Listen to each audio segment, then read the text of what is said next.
And a good Monday to you. The Seahawks are 2-0 after an overtime win in New England on Sunday. It didn't come easily as Seattle fell behind in the fourth quarter with the Patriots getting ready to go up 24-17 with a field goal. But that's when Julian Love came through with a block of the Patriots attempt. That gave Seattle the ball back and gave it back to the hot hand of Geno Smith down the wire. Geno led a drive down the field for Jason Myers. 38-yard field goal with under a minute left in regulation to send the game into overtime, tied at 20. Seattle's defense held New England's first possession in overtime, and Geno Smith led the attack, putting Myers in position for a 31-yard chip shot to win the game 23-20. Coach Mike McDonald was all smiles afterwards, seeing his team hang together throughout a very tough football game. Man, it was what a heck of a football game. We knew the game was going to come down to the fourth quarter. Didn't expect it to come down to the fifth quarter, but whatever it takes. Just proud. I mean, again, just proud of the fight, the resiliency, the confidence, the support, the togetherness of our football team. So that's a good, really good football team. We just played tough. Obviously, they ran the ball really well. They stopped the run, but our guys came through in the end. And then just proud of our guys. You know, when we need to make a play, it seems like on all three phases, the guys made plays without, inventing techniques or whatever. Just kind of played through the scheme, played through their fundamentals, and we closed it out at the end. So just a great football game, and excited to get back home. Seattle sits atop the NFC West after the 49ers were shocked at Minnesota 23-17. Arizona soundly beat the Rams 41-10. Washington State won the 116th version of the Apple Cup Saturday at Lumen Field in Seattle. John Mateer led the way for the Cougars, amassing 307 yards of offense with 2 touchdowns on the ground and 1 through the air. The game, though, would come down to a 4th and 1 from the WSU 2. Washington option right fell short. They wouldn't get it. The Cougars spread them out and made the stop. Jake Dickert's second win of the series, the first since 2021. First off, I just want to say how proud I am of this football team. I mean, we talked about it being a week's worth of work. It wasn't a week's worth of work. It was 9.5 months grinding, staying together, working. You know, our captain, Newsom Milani, in the players' meeting, he said, we're not going to beat this team because we hate these guys. We're going to beat this team because we love each other. And that's exactly what you saw in the fourth quarter. These guys never flinched. They kept swinging. And most importantly, they believe in one another. So just a hell of a win. Really proud for Cougs everywhere.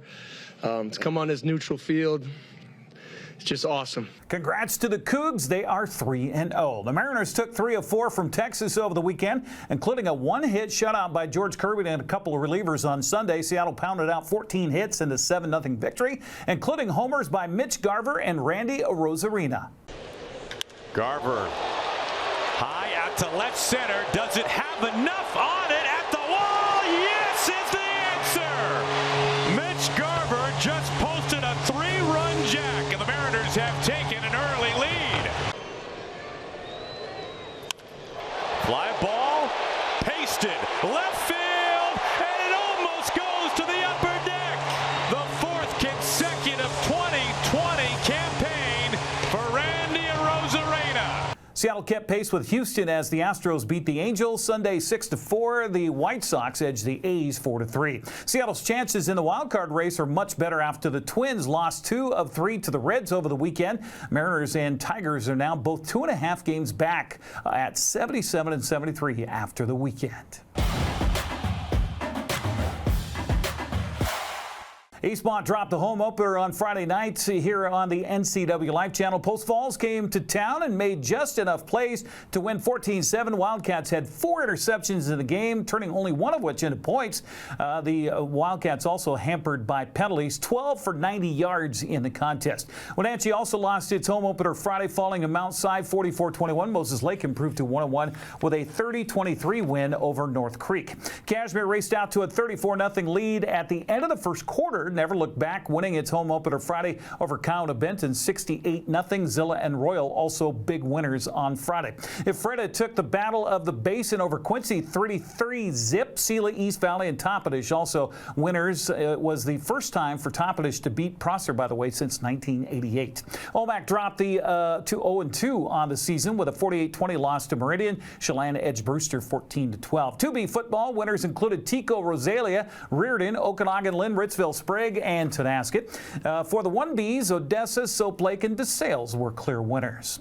We'll be back with more football live coverage on Friday nights. Wenatchee hosting Eisenhower at Leibofto Field of the Apple Bowl. Join Grant Olson, Brandon Hartley, and yours truly for the pregame at 6:30. Turning to some soccer, 10 girls soccer matches dotted the landscape on Saturday.